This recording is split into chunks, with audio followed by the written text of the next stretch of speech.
Hello, Sir Pablo. Kumusta po? Redman Toys Raymond here. So, ito sir, testingin lang natin sir yung unit na order nyo. The EMG, Tactical Innovation Pit Viper. Okay? So, also known as the John Wick 4 pistol. Yan sir. Okay? Okay? So, tapos ko na i-modify yung sa base plate. Mas malaki na ang kanyang butas. Kaya wala nang problema kapag nagkakarga ka ng gas. Okay? Just make sure na nasa gitna lang yung ano. Okay? Pero actually medyo malaki na rin naman to. So, pero hindi ako sure. Baka sumabit ka pa rin. Pero ito, pakita ko sa'yo. Ayan o. Diba? So hindi na sumasabit ito dun sa may gilid. Ayan. So actually nilakihan ko to actually. Para at least hindi siya sumabit.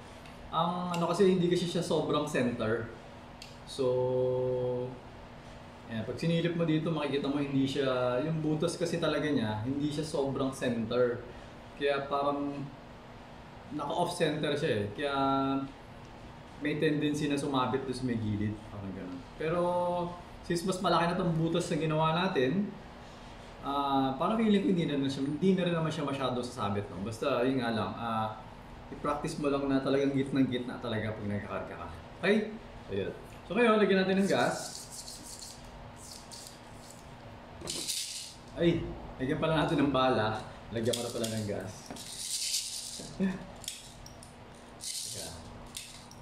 So, lagyan natin ng 1, 2, 3, 4, 5, 6. Yan, 6. Okay? Para medyo malakas yung blowback na.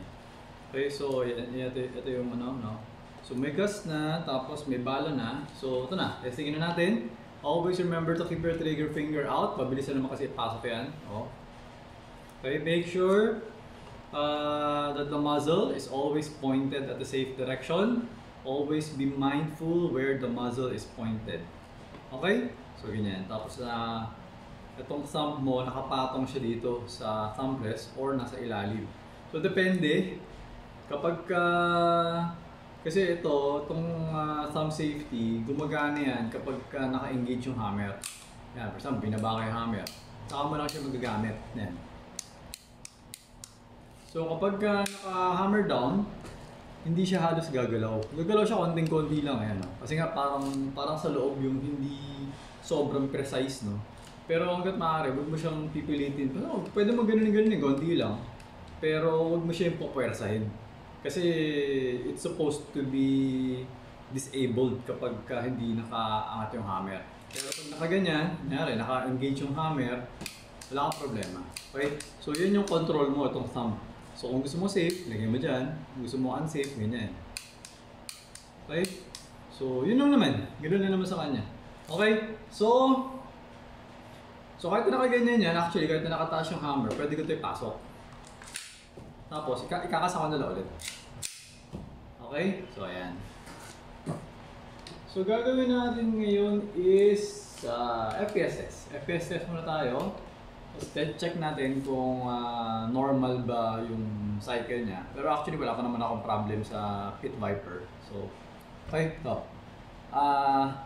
pag nasa loob ka ng bahay,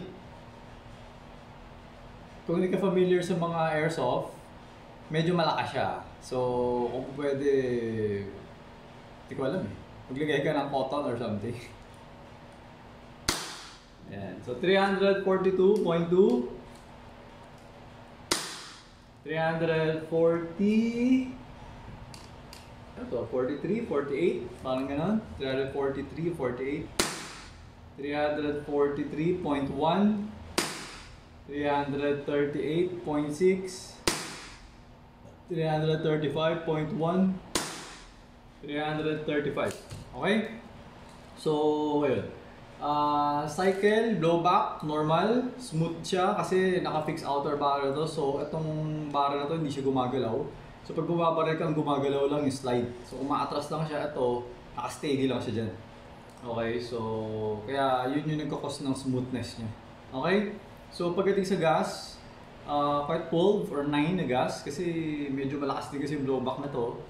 So baka mamaya masira agad kapag 14. Actually 9 pwede na rin. 12 yung regular power kasi mainit kasi sa panahon ngayon. Kaya yung 12 medyo tumataas yung power na yung 12. Kaya medyo lumalakas yung blowback nun. So, nasa sa inyo, kaya naman ng unit. Pero nga, yun nga lang, sa panahon ngayon, medyo mainit. Kaya hindi masyadong recommended gumamit ng 14. Okay, parang 12, okay na. Yan. So, naubos yung bala, no? Nag-open chamber siya, remove the magazine. So yun, papress mo lang to dito kasi yung mag-release button niya parang hindi ko matawag kasi malaki, mas malaki siya compared sa normal, no? So parang nakaganon siya eh. Hindi naman siya din katulad dun sa latest model ng KP19. Yung KP19 kasi parang mas mahaba siya na papasok dito sa loob. Parang may nakaganon. Ito sa kanya, from yung pinakabilog nila, kasi normally kasi isang bilog lang yun eh. Na parang may umbrella lang, parang lumapad lang siya. Kaya kahit pa paano, mabilis mo siya na-press. Ganun sa kanya. Okay? So after na mo gamitin, tapos gusto mo na siya itago or something, ipo-push down mo lang to, pero gusto mo, hawakan mo muna para hindi masyadong nakakayod. Kumbaga, i-push back mo muna konti, tapos saka mo siya ibaba, saka mo siya bitawan. Parang ganun. So, wala kasing spring to, kaya hindi siya yung pag hinila mo yung slide sa baba. For this one, for the, hindi siya bumababa eh. Talaga parang normal na 2011 na unit kasi talaga siya. Okay? So, okay na tong unit nyo, sir. Siguro, kasi ito kailangan kasi itaas. So, gagawin ko is bago ko siya ipapack, i-adjust ko muna tong rear sight, no? Kahit na meron ako dito, naka 4 meters ako dito eh. So gagawin ko, i-adjust ko siya para more or less, pag within 4 meters, pag bumabaril ka, medyo naka-zero siya. Okay? So siguro, adjust ko na rin siguro konti yung left-right para zero yung hits mo. Okay? So, ayun. Alright? So, ayun Sir Pablo. Thank you for your order. Antayin nyo na lang na ipadala ko sa inyo yung unit. Okay? So until next transaction po sir, always remember to stay safe, stay great, be good, and be thankful always. God bless po sir. Bye-bye.